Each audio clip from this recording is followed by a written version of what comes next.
दोस्तों, आप सभी को नमस्कार। आशा करता हूं कि आप सभी सकुशल एवं स्वस्थ होंगे। आज के वीडियो में हम आपसे चर्चा करना चाह रहे हैं कि आज के परिवेश में जैविक खेती, परंपरागत खेती की आवश्यकता पर चर्चा और जैविक खेती की आवश्यकता क्यों पड़ी, इस विषय पर हम आपसे चर्चा करना चाहेंगे। सबसे पहले हम चर्चा करना चाहेंगे मृदा संरक्षण पर।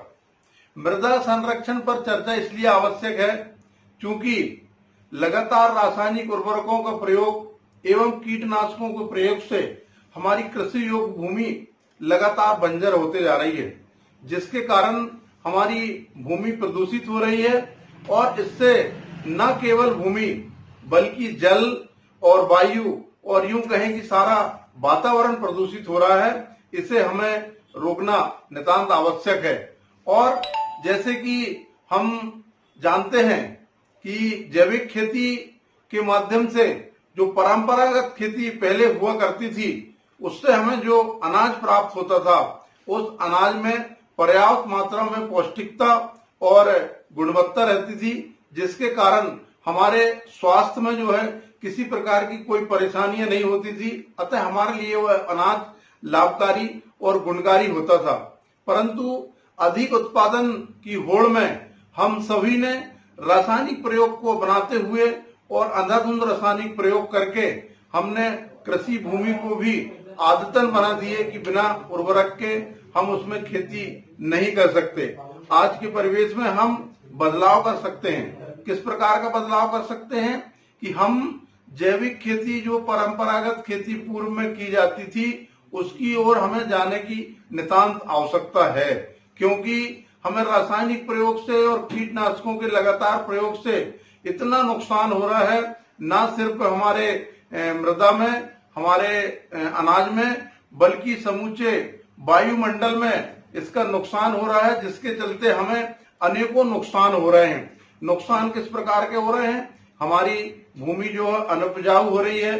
दूसरा कारण यह है कि हमें जो अनाज प्राप्त हो रहा है या जो फल सब्जी प्राप्त हो रहे हैं, उनकी गुणवत्ता समाप्त हो गई है, उनमें प्रोटीन नहीं है, जिसके कारण हमारे स्वास्थ्य में अनेकों प्रकार की बीमारियां हो रही हैं। और उन बीमारियों से निजात पाने के लिए और फिर से परंपरागत खेती को अपनाने के लिए आप सभी से मैं अनुरोध करता हूं कि आप प्राकृतिक तरीके से, चाहे वो वर्मी कंपोस्ट हो, गोबर की खाद हो, नाडेप हो, हरी खाद हो, ऐसे इन प्रयोगों को अपना करके हम फिर से जो है और जैविक खेती करके और पुनः स्थापित उस प्रोटीन युक्त अनाज को हम कर सकते हैं।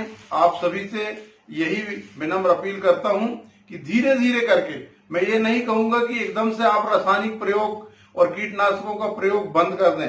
बंद करने से एकदम से हमारे उत्पादन में तुरंत कमी आएगी और हम उसको नहीं कर पाएंगे। इसलिए आपसे मेरा आग्रह है कि यदि आपके पास 5 एकड़ जमीन है तो उसमें से आप 1 एकड़ भूमि पर जैविक प्रयोग से उसमें खेती करें, तो निश्चित तौर पर आपको जो है उसका प्रतिफल महसूस होगा और उस अनाज से हमारे स्वास्थ्य के लिए जो गुणवत्ता युक्त, प्रोटीन युक्त अनाज मिलना चाहिए, वो सारा अनाज हमको मिलेगा।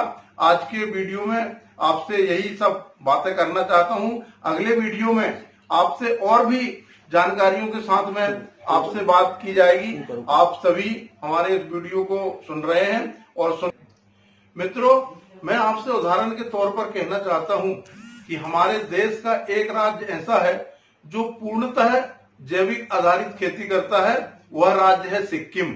वर्ष 2016 में हमारे देश के प्रधानमंत्री नरेंद्र मोदी जी ने उसे जो है पूर्ण जैविक आधारित राज्य का दर्जा देकर के और उस राज्य को पूर्ण जैविक खेती के लिए दर्जा के लिए घोषित किया है। आज भी सिक्किम राज्य में रासायनिक उर्वरक और कीटनाशकों की बिक्री पर प्रतिबंध लगा हुआ है और हम चाहते हैं कि सिक्किम राज्य न सिर्फ हमारे देश में बल्कि दुनिया में जैविक खेती के लिए अग्रणी हो, ऐसा हम चाहते हैं और हम सबको वहां से प्रेरणा लेनी चाहिए। हमने ये भी देखा है कि जहां पर रासायनिक प्रयोग अधिक होते हैं, जैसे पंजाब राज्य में सबसे ज्यादा रासायनिक कीटनाशकों का प्रयोग होता है, तो वहां पर अनेकों किस्म की बीमारियां और कृषि वहां की जो है, हमारी जो कृषि भूमि है वो बंजर हो रही है। इससे हमको ये सीख लेनी चाहिए कि हमें निश्चित तौर पर जैविक खेती की ओर जाना ही पड़ेगा।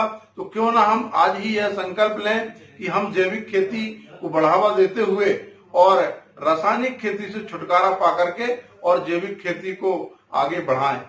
और भी जानकारियां आपको चैनल के माध्यम से आगे भी दी जाएंगी।